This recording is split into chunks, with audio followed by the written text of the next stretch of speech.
Hello and welcome to Policing TV in this edition of Talking Crime with me, Danny Shaw. And we're in Edinburgh today, and joining me here is John Scott QC. He was the chair of the Independent Advisory Group. That was a panel to provide scrutiny of policing during the pandemic. And John is going to talk to me about the work of the IAG and also about issues relating to policing in Scotland more generally. John Scott, thank you very much for joining us on Policing TV and Talking Crime. If I can ask you first of all, some people won't know very much about you. You're a well-known figure in Scotland in terms of policing and the law. Tell us a bit about your background and how you came to be involved with the Independent Advisory Group. Of course, yes, Danny. I'm, as you said, a QC solicitor-advocate. I've been a court lawyer for over 30 years, mostly doing criminal defence work. I also represent the main survivors group at the Scottish Child Abuse Inquiry as their senior counsel. But also for the best part of 30 years, I've been involved in the voluntary sector in various human rights organisations. I was chair of the Scottish Human Rights Centre, which was the sister organisation to Liberty. I was chair of Justice Scotland, chair of the Howard League for Penal Reform in Scotland, so I was known for my work in human rights, and through that had been asked by the Scottish Government in 2015 to chair a review into stop and search in Scotland. That resulted in a report after a 6-month review, and the law was changed here so that stop and search had to be on a statutory basis, which it wasn't before that. And that was my first major foray into review work in policing. Carried out some other reviews since then at the request of the Scottish Government, but when the pandemic hit and just very shortly after lockdown, the Chief Constable phoned me and said that the circumstances here were so extraordinary that the powers that were being given to the police were so extraordinary as well, and that what was being expected of the public in Scotland and throughout the world was so extreme and unusual that he was interested in having additional human rights based oversight to complement the existing statutory oversight of policing in Scotland. And so I was very interested in what he suggested, and then very quickly put together quite a large independent advisory group to assist me in that important work of providing additional human rights based oversight of the policing using these extraordinary powers. So let's just break that down a little bit. An independent advisory group. So what was the aim of it? What was the overall purpose of this group? Was it just going to be a talking shop, or a bit of a sort of a tokenistic gesture by Policing Scotland? Well, we've got all these draconian powers that we're being given by the government. We need something to kind of make sure we're sort of ticking some boxes on human rights. So let's set up a panel of people, the great and the good in terms of human rights. No, it certainly wasn't that, and the group, and I would include myself in this, lent their credibility to the IAG by agreeing to be part of it, and so not just me, but for example Amar Anwar, who is probably Scotland's most famous human rights lawyer, agreed to be part of the group. The statutory human rights bodies, ordinarily they wouldn't become directly involved in a group like this because they see themselves as part of the oversight of such groups. But the circumstances were so extraordinary that the Children's Commissioner, Scottish Human Rights Commission, and for a while the Equality and Human Rights Commission all agreed to contribute members. We had people from civil society. One of the issues in the early stages was people with hidden disabilities, who were, for example, sitting down on a park bench and in the early stages being asked by police officers to go home, to keep moving. And so when there were these mostly good faith misunderstandings or mistakes by either the police or by the public, that helped to feed into to our work. We had the Glasgow Disability Alliance, Tressa Burke and Brian Scott, and we also had Katrina Stewart from the Scottish Women's Autism Network. So groups that had been identified at an early stage as perhaps suffering more through some of the restrictions were able to feed in, and that was fed back out to policing through awareness raising, through memos and briefing papers that were circulated, so that officers, when they were struggling to come to terms with these extraordinary new powers, were able to think, well, this next person that I deal with could be autistic or could have other hidden disabilities, and so to inform that approach and to tie in with what the Chief Constable said about courtesy, common sense and compassion. But in the very early stages, we were all struggling together to come to terms with it, and you'll remember, Danny, those eerily deserted streets. So that was the backdrop at the time. It was really an uncertain and quite frightening time for everyone. So you obviously there were some people who were on the group who had particular interests or expertise in that area, but the advisory group did contain the Deputy Chief Constable of Police Scotland, Will Kerr, and you did have the Chair of the Police Authority. So it wasn't a non-police group in that sense. For me, my independence is in my head, and again, the others that were in the group were exactly the same. And what was agreed at the early stages was that people would contribute to the group. Martin Evans was not chair of the Scottish Police Authority at the time, he was a board member. So that is unusual perhaps, so that the subject of the scrutiny is part of the group. But actually that got us into some early direct discussions that you wouldn't have been able to have if they were sitting outside. So the independence came from the group members, their own credibility and integrity, and the fact that they were, as a matter of agreement, if they wanted to say something separately, able to do that. We had Amnesty International and Naomi McAuliffe in as well. So it actually worked really well, having the policing oversight bodies as well. So Jill Emery, Majesty's Inspector of Constabulary, at the time we had the Crown Office in too. But I was the chair, which was very important, and requests could go from the group directly into Police Scotland. So that happened at an early stage, and Police Scotland had already set up a database of coronavirus interventions, and also supported our work with an information cell which was called Optical, and the Optical group met and fed data in to us. So that was a safe space for us, but it meant we got direct access much more quickly, and it was a much more real-time experience. So you were getting real facts and figures about fixed penalty notices that were being issued in particular areas, so you could see patterns emerging or trends, that kind of thing, rather than a sort of retrospective thing 2 months later. That was the whole point. The Chief Constable wanted as close to a real-time oversight group as possible, because the tradition and the other work that I'd done, for example, looking at stop and search, although I was looking at a practice that was with my colleagues, a practice that was still happening, there was a significant retrospective element of it, and a lot of reviews and inquiries are looking at something that's in the past, and very often the lessons have been learned. This was such a novel situation, barring wartime, there had never been anything like it in terms of the ask of the public and the demands on the police and the ask of the police.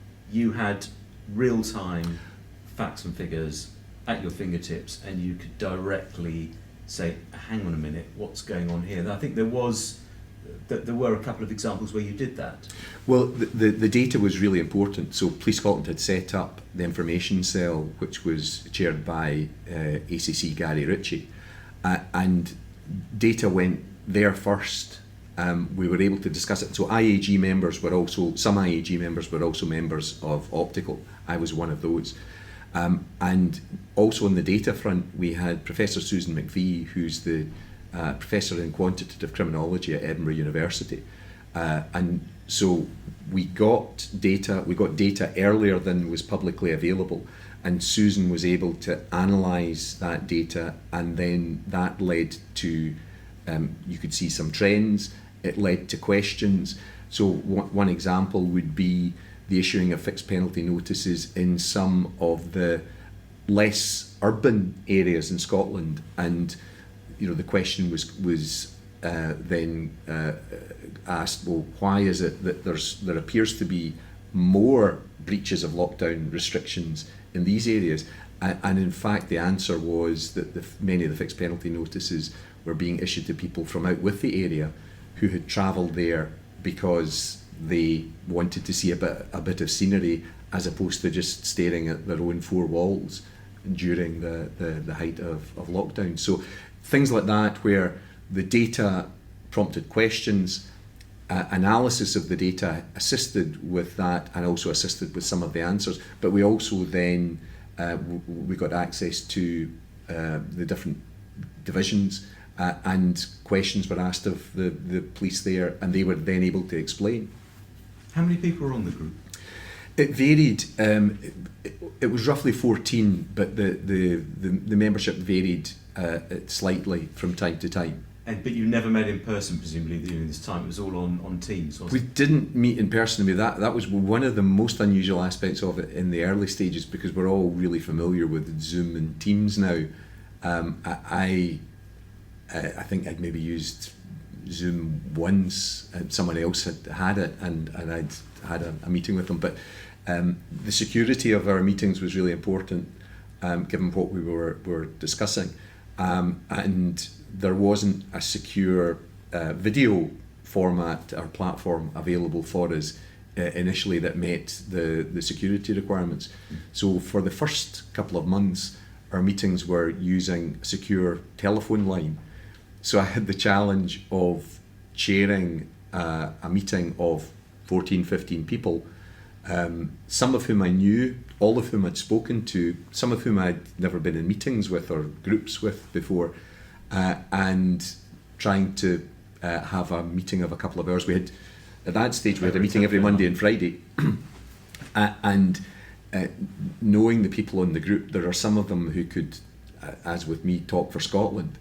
And so I had the slight concern that once someone starts speaking, that could take up a whole meeting.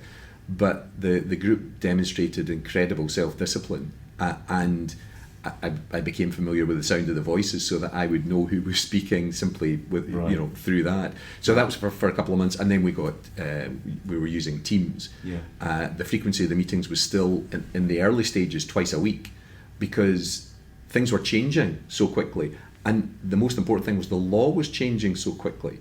Adam Wagner, the barrister in England, charted the changes of the law in England, and it was very similar in Scotland. And there were dozens, I think it even went into the three figures, the number of changes in the law, sometimes in the space of just days, and often with no advance warning or little advance warning, and no or little parliamentary scrutiny. So in terms of the training for police officers to work out what this new change in the law meant, in terms of the public being able to understand what the change in the law meant, real scope for good faith mistakes to be made. Yes. And so we were meeting regularly and trying to assist the police and the public in recognising that sometimes people will make mistakes, but they will be because it's such a fast changing landscape in such an extraordinary situation. There were some particular issues that you picked up on, 16 and 17-year-olds being given fixed penalty notices. What were your concerns about that, and what did you do?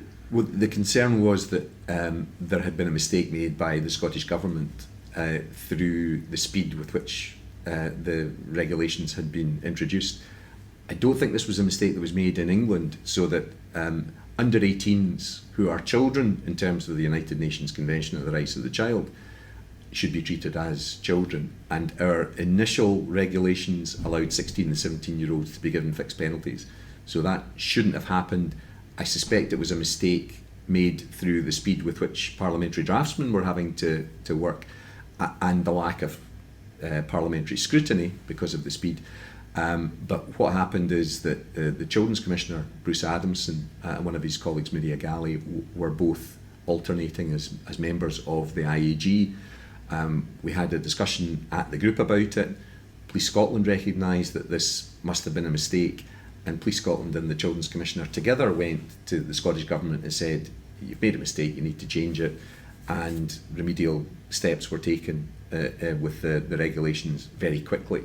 So it was a discussion that happened at the IAG, it continued off table following the IAG discussion and led to a very quick change in the law so that under 18s couldn't get fixed penalty notices. So it's a good example of some of the dialogue that could happen or start within the group and lead to remedial steps being taken very quickly. Of course, 2020 was also the summer of the Black Lives Matter protests across the world and in Scotland more generally. Was that something that the IAG got involved in? It was, as with other parts of the UK, we had Black Lives Matter demonstrations and protests and marches, and we also had marches to protect statues here.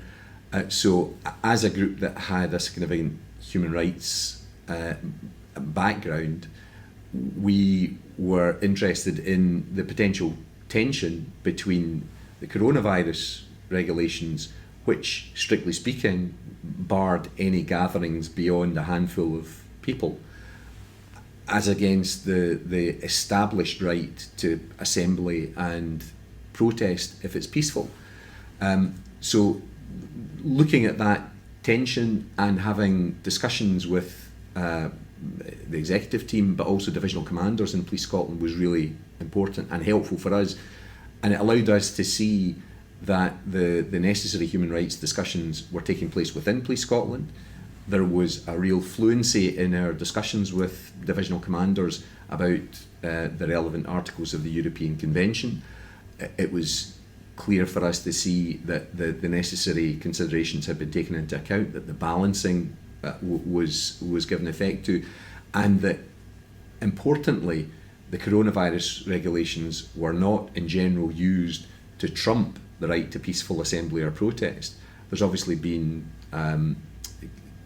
cases looked at the Supreme Court, the Ziegler case, and a case more recently, which maybe arguably diluted Ziegler a bit, but the right to peaceful assembly and protest was given proper prominence here, and that avoided some of the problems that we might otherwise have had. And it was by no means uncontroversial, because Black Lives Matter obviously prompted a backlash from some other groups. Those that wanted to protect statues provoked a backlash as well.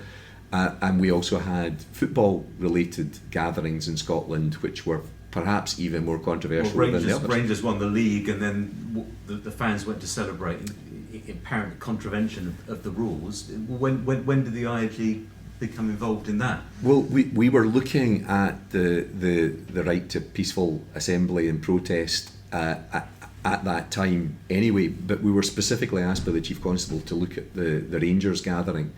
And the thing about it is that it was distinctly unpopular with many people. George Square was effectively, right in the city centre in Glasgow, taken over by Rangers fans. A lot of it in the early stages was fairly good-natured. It turned and became an aggressive and indeed even a violent scene.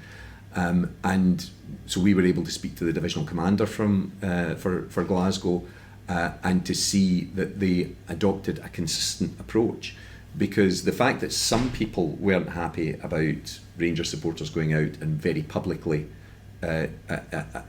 celebrating their victory and causing massive inconvenience to others in Glasgow, it's not a competition when it comes to the right to peaceful assembly.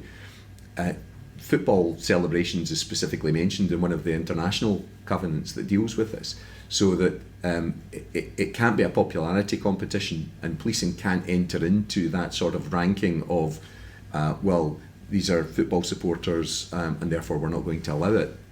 So some of the same considerations that apply to Black Lives Matter, and even those trying to claim that they were protecting statues, came into play again. We also had a protest to do with enforcement action by the Home Office against 2 individuals in the south side of Glasgow, and there was a large crowd there which gathered and obstructed the Home Office van. So we had discussions with the divisional commander in Glasgow as well as the executive team in Police Scotland, and were able to satisfy ourselves that all the human rights considerations were taken into account and that the policing approach was proportionate. Do you think overall, you were listened to? Do you think the advisory group was listened to and made a difference, as opposed to just being a committee of people that just debated some of the issues and, satisfied yourself that everything was okay? I know we were listened to because it was important for us to feed into the Scottish Police Authority, which is the body with statutory oversight responsibilities for looking at policing in Scotland. And it was very important to have those clear lines of accountability and reporting for us. So my reports, drafted by me, circulated around the group, revised and amended, went into the Scottish Police Authority on a regular basis. If there were specific issues like the Rangers gathering in George Square, a letter went in dealing with that as a standalone item. And I know that the Police Authority used that as part of what Martin Evans described as a triangulation of assurance that the policing approach was proportionate and informed by human rights considerations. But also, one example might be in relation to communications. During the pandemic, clear communication was really important, and clear communication at government level wasn't always forthcoming.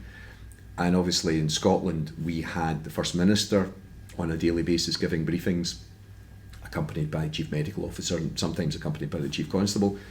In the UK we had the Prime Minister and various Cabinet Secretaries giving briefings, not always necessarily careful enough about the fact that the situation in Scotland and the regulations in Scotland were different, and the pandemic didn't operate uniformly throughout the country. The rules weren't exactly the same at all times, and so there was an issue with communications.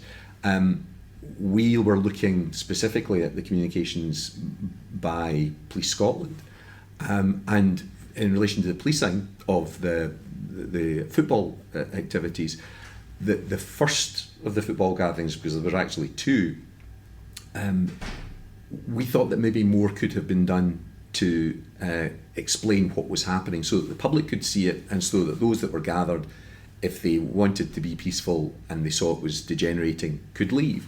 So we had that discussion with Police Scotland, and the next time there was a gathering in George Square, the communications were more frequent, gave a bit more detail. There's always a limit if, for example, something comes in that's based on intelligence, but there were more regular updates, and people could see what was happening and how the policing was developing during the course of the day in response to the crowd. And so that was just one example where I think policing listened and adapted. The criticisms, there's been a review of the IAG's work and it's broadly positive, but the criticisms were that you relied too much on figures, basically data, not enough on real experiences of people, and that you didn't have people who represented groups, deprived groups, and also from minority ethnic communities. Do you accept those? I think there's an element of truth in terms of the representation side of it. We tried to reach out and hear from the groups, in particular those groups that were on the receiving end of the fixed penalty notices. Now, to a large extent, these were people who were known to the police anyway. Some of the work that we did in data demonstrated that. And as a criminal defence lawyer for over 30 years, I know how difficult it can be to get one of my clients to speak to me about their own case. So in terms of informing an independent advisory group about their experience at the hands of the police, it's simply most of the time not going to happen. But we did what we could. I don't accept that we just looked at data or mostly looked at data. That was a hugely important part of it. But that you didn't have enough sort of qualitative research, or people's real experiences of what was going on, rather than just relying on facts and figures. Sure, no, but we did that. We had the Scottish Police Authority did surveys of the public, and it didn't just include the general public. It included those who had direct experience of the policing during the pandemic. We also, through the Scottish Police Authority, had citizen space where people could send in their views and share their experience of policing. People did use that. People could email us. People used social media to reach out to me. I monitored social media and got in touch with people when I saw, for example, something that was reported in the papers, very early stages, someone with a hidden disability who'd been asked to move on in Queen's Park in the south side of Glasgow, and was able to speak to that person. So people knew that I was, not everyone, but people knew that I was doing it, and some of those did get in touch. And we also, and this was also important for us, we did a qualitative sampling of the views of those within policing, so police officers and some of the key support staff, so that we had the data which tells you some of the story, and we had the opportunity to hear directly from people, so that gave you the depth of experience. And during the COP26 summit, were you giving some scrutiny around the policing operation there as well? Yes, on the back of the IAG for the coronavirus powers, another IAG was set up to assist and guide Police Scotland. Was that modelled on? It was modelled on the coronavirus IAG. I chaired it as well. Some of the original IAG members joined, but others also. So it was a differently constituted group with some of the same members, but it also had an international element. So we had Chuck Wexler from Perth in the USA. We had an observer from the United Nations. We had an observer from the OSCE at times. We had different academics. So, for example, Michael Hamilton, who's a leading academic in the field of public protest and assembly. We had Stephen Reicher, who was on one of the SAGE groups for the UK government. He also assisted the Scottish government. I think he was an independent SAGE as well. So definitely constituted group, but doing more or less the same sort of role. And what was your overall sort of view of the policing of COP26 in the light of criticisms from some campaign groups, Netpol and Article 11, who alleged, I think at a particular day, that police used kettles, their policing wasn't proportionate and effective, police intimidation, harassment, aggression, they have alleged took place. Is that what you saw? Well, I did go through to the command centre in Glasgow for the Saturday of the main march, and it was the day after the young persons march, which had been on the Friday.